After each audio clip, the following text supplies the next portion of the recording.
Polo Breitner est avec nous, le tirage au sort de l'Euro 2020. Bien sûr, Polo, tu as été tiré au sort. Peur pas, Polo, tu seras troisième. Bonsoir messieurs, tu vas bonsoir passer, tout le Polo, monde. troisième. Mais comment être inquiet quand on est français, quand on n'a plus perdu face à l'Allemagne depuis un quart de finale d'une Coupe du Monde en 2014 au Brésil?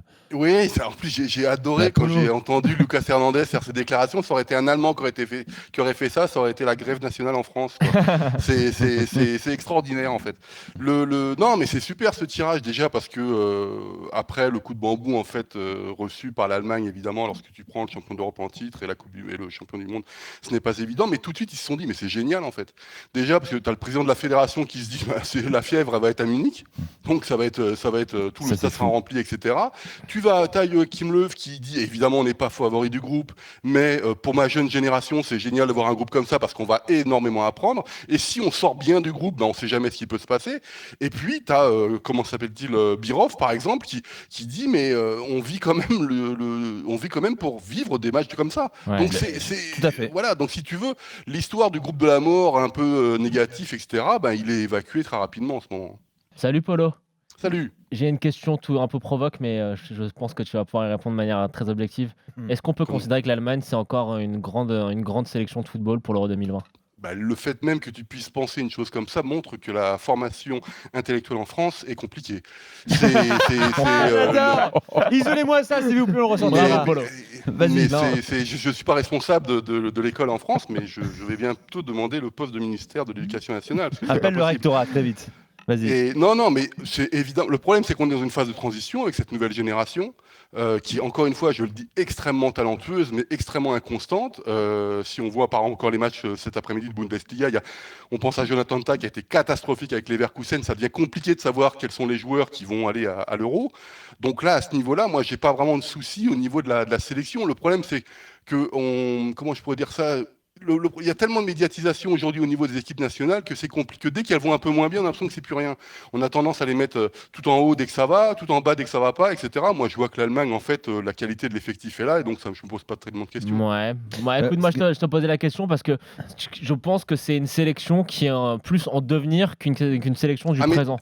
Ça, c'est et sûr pour que le 2020, ma question par rapport à l'Euro 2020, et donc parce que l'Allemagne est dans le groupe de la France, c'est que je pense que c'est une sélection qui arrivera à maturité dans 4-6 ans, dans 2-3 compétitions, et qu'à l'heure actuelle, je les vois très loin des vrais favoris de cet Euro-là. Ouais, après, c'est que mon opinion. Moi, de loin, je vois pas de nation qui soit au-dessus, fondamentalement. Ils n'ont pas de taulier, Polo. Vous n'avez pas de taulier.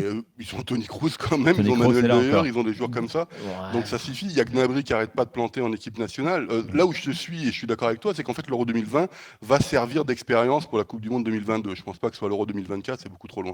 Mais au dehors des problèmes internes à la sélection, c'est-à-dire les blessés, par exemple Leroy Sané ou Zule, on ne sait même pas dans quel état ils vont arriver, s'ils y arrivent d'ailleurs. Ouais. On ne sait pas qui sera dans le 11 titulaire à tous les postes. On ne sait pas si Gnabry va jouer devant ou sur l'aile. On ne sait pas quoi faire de Timo Werner. Au milieu de terrain, Toni Kroos est évidemment titulaire, mais si on le met à côté de Kimmich, Gundogan, on en fait quoi? Marco Reus, est-ce que c'est un vrai leader? Tu vois toutes les questions, mais ça peut se trouver pendant le tournoi. Sauf que comme c'est un groupe difficile, ils ont intérêt à le trouver rapidement. Mais je suis d'accord avec toi sur l'analyse du fait qu'en fait, ils vont se servir de l'Euro 2020 pour la Coupe 2022. Maintenant, on n'est pas à l'abri d'une excellente performance. C'est ce qui s'était passé à la Coupe du Monde 2010. Hein. Tout le monde l'oublie, mais la sélection championne d'Europe Espoir 2009 avec Özil, Müller et compagnie, en fait, avait été demi-finaliste de la Coupe du Monde 2010 en étant pas du tout favori parce qu'il y avait des blessés partout, ils n'étaient pas prévus les gars. Donc voilà, je suis relativement optimiste, j'ai pas de soucis. Ce qui est sûr, c'est qu'à Munich, il y a 75 000 places et on va s'éclater. Ça va être magnifique. C'est le premier match à l'Allemagne et la France. Mais en plus, c'est vachement 16 important. juin à Munich. C'est à l'Alliance, évidemment, c'est à l'Alliance. C'est à l'Alliance, oui. C'est très important ce que tu dis, Nico. En plus, c'est le premier match. C'est-à-dire que les Français vont pas se jeter à l'assaut. Les Allemands, on va dire, si on fait un point, ça nous suffit largement pour monter dans le groupe. Et en fait, c'est peut-être plus le Portugal qui a un calendrier plus compliqué, en fait. C'est très classique. Et j'oublie pas que c'est à Munich. Et à Munich, il y a toujours des gros matchs avec l'équipe d'Allemagne. Quand c'est la grande équipe des Pays-Bas, ça se passe là-bas. Quand c'était les Belges, ça se passe là-bas. Les Italiens, ça se passe là-bas. Il y a beaucoup de choses qui se passent à Munich, toujours. Enfin, Polo, ce qui sera important, c'est Là, on est en train de faire des petits comptes d'apothicaire. J'espère qu'ils vont pas fonctionner comme ça, parce que celui qui finit 3e, il aura bien évidemment une chance de passer. Mais le tirage d'après, enfin le tirage de 8e de finale, tu peux tomber contre les Anglais ou les Croates d'entrée si tu finis. Quand t'es un Allemand, les Anglais. Quand t'es moi, les Anglais, si tu veux, tu les amènes au penalty, c'est réglé. Mais c'est toujours. Non, mais ça, c'est pas. En fait, si tu veux, il n'y a pas de peur. C'est ça, moi, qui me. Comment ils ont dis-moi, Polo, comment on a réagi en Allemagne à ce tirage au sort, notamment la présence de la France dans ce groupe? Je te dis, bon, évidemment, alors en France, on parle du groupe de la mort, mais en Allemagne, on parle du Hammer Group, c'est-à-dire le groupe du marteau. Polo, il n'y a pas de peur parce que tu es quasiment sûr d'être qualifié dans ce groupe. Ah bah non, t'es pas sûr. Tu sais que tu seras, mais tu sais que tu feras partie des meilleurs troisièmes. Tu perds contre la France et le Portugal, tu gagnes contre le barragiste des Nations, contre la Hongrie ou je ne sais quoi. Tu prends 3 points, tu vas être dans les 4 meilleurs troisièmes. Bien sûr.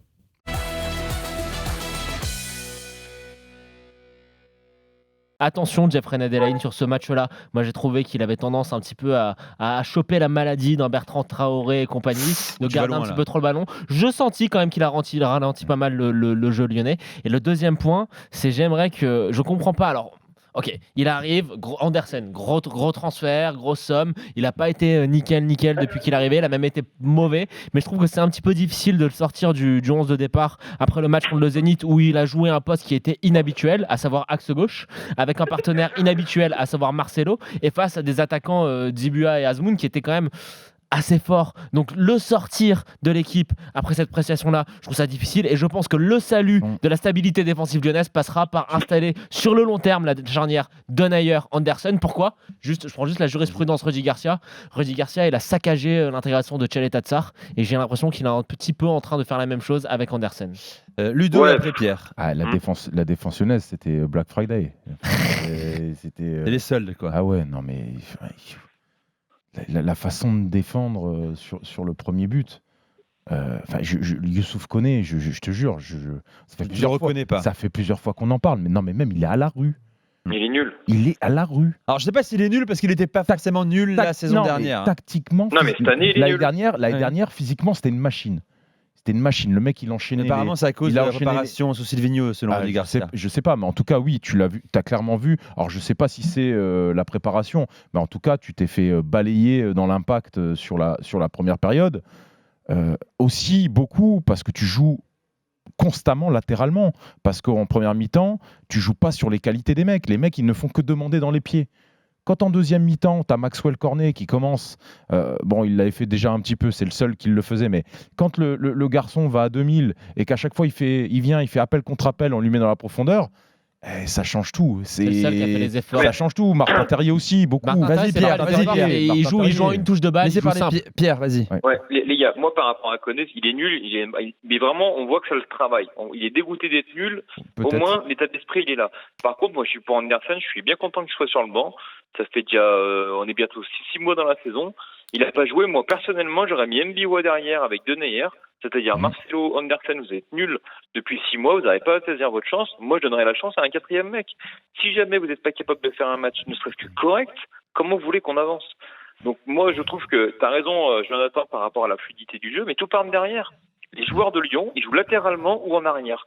Tant que tu joues pas vers l'avant, comment tu fluidifies le jeu ? Il n'y a pas que ça, Pierre. Je pense aussi que tu vois. Élément, si tu veux, ouais, alors et je te donne le deuxième. Là, tu as raison, je suis d'accord avec toi. Et le deuxième élément, à mon sens, c'est que pourquoi Cornet et Terrier brillent dans cette équipe-là, c'est parce que comme Ludo l'a justement souligné, Cornet c'est le seul qui fait les efforts dans la profondeur, appel contre appel. Il ménage pas sa peine. Et Terrier, c'est le seul joueur qui joue vraiment à une touche de balle, quoi.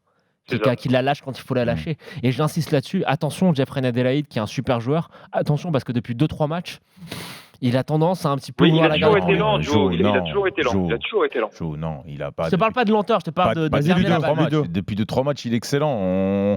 Depuis 2 matchs. Depuis le match du Zénith et le match de Rudy Garcia l'autre fois parce qu'il le sort à la mi-temps. Le match du Zénith et ce match-là, ça fait 2. Non, mais le match contre Nice, il nous fait gagner au bout d'une demi-heure, après le carton rouge.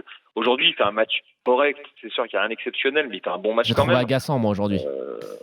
Franchement, ça va, je te trouve sévère avec Adelaide. Tu fais une fixation sur lui. Non. Agaçant au regard de son talent et de son potentiel qui est immense. Forcément qu'on le juge d'une manière un petit peu plus sévère parce qu'on sait ce dont il est capable de faire. Il fait pas mais moi je comprends plus les discours parce que la semaine dernière, entre guillemets, on critiquait parce qu'on le laissait pas assez jouer, on le sortait, il faisait pas un match complet. Et maintenant qu'il fait un match complet, il est pas bon, quoi. Donc, lui, moi, je trouve que moi, je te suis là-dessus, Pierre. Moi, je trouve que c'est un garçon qui commence à prendre de l'ampleur, et justement, on lui a coupé l'herbe sous le pied pas mal de fois, et je trouve qu'il a été bien gentil. Il faut dire qu'il est jeune aussi, oui. Mais ce qu'il faut savoir, c'est que ce genre de joueur ne peut pas prendre, quand tu arrives à l'Olympique Lyonnais, la responsabilité de faire... tu vois, il y a des mecs... Tu vois, quand l'Olympique Lyonnais est moins bien, c'est normal que lui soit moins bien. Tu vois ce que je veux dire ? Il sera associé forcément à la performance de l'équipe. Mais je trouve qu'il tire son épingle du jeu depuis maintenant 3-4 semaines. C'est vraiment intéressant, et notamment sur le fait qu'il soit décisif. Et surtout, moi, il y a un truc que je vois, c'est que c'est le seul joueur... Il a encore une marge de progression, mais je trouve qu'il a du talent. Énorme. Et à côté de ça, moi, alors vous allez me dire peut-être que on est sévère au bout de 6 mois, mais Koné, nul. Andersen, nul. Jean-Luc, je l'ai jamais vu, je sais même pas à quoi il ressemble, jamais vu jouer. Jean-Lucas. Je trouve nul. Oui, Jean-Lucas, on l'appelle Jean-Luc à Lyon. Ouais, c'est drôle. Mais franchement, les 4 recrues, la 5e, la seule qui est, je sens un potentiel, c'est Adélaïde, quoi. Tout le reste, connaît pas de technique. Andersen, vraiment, il me fait penser à De Ligt, mais l'arrière de la Juve, l'ancienne de l'Ajax. Il me fait penser à lui physiquement, mais techniquement, il est catastrophique. Et Mendes, je sais pas, c'est le Mendes d'il y a 2 ans à Lille, quoi. Ouais, pour l'instant, c'est vrai que c'est pas conclu pour ces. Pourtant, ici même, en août dernier, je me rappelle, on a fait l'after ensemble, messieurs, on disait Lyon a recruté intelligemment. Oui. Les retouches lyonnaises, après le départ de Fekir qui manque, on se rend compte réellement là. Tout semblait intéressant sur le papier. Toi, tu parlais de Andersen que tu avais vu jouer à la Samp, je crois, en disant que c'était un bon joueur. Bah oui. On parlait Koné, on en parlait Ludo, joueur en progression également. Évidemment, Thiago Mendes, tu disais super pioche. Jean-Lucas Sampaoli voulait démissionner quand on lui a pris. Tous ces joueurs-là, Jeffrey Adelaide, évidemment, bonne pioche. Et au final, tu as raison. Sur les 7 ou 8 joueurs, il y en a un qui réussit pour l'instant. Le problème, les gars, il est simple. C'est qu'il y a eu une erreur de casting dès le départ au poste d'entraîneur et que ça t'a foiré toute la préparation et toute l'intégration de joueurs qui sont quand même relativement jeunes. Mais ça ne veut pas dire que ce sont des mauvais joueurs et ça ne veut pas dire qu'ils ne réussiront pas à l'Olympique Lyonnais.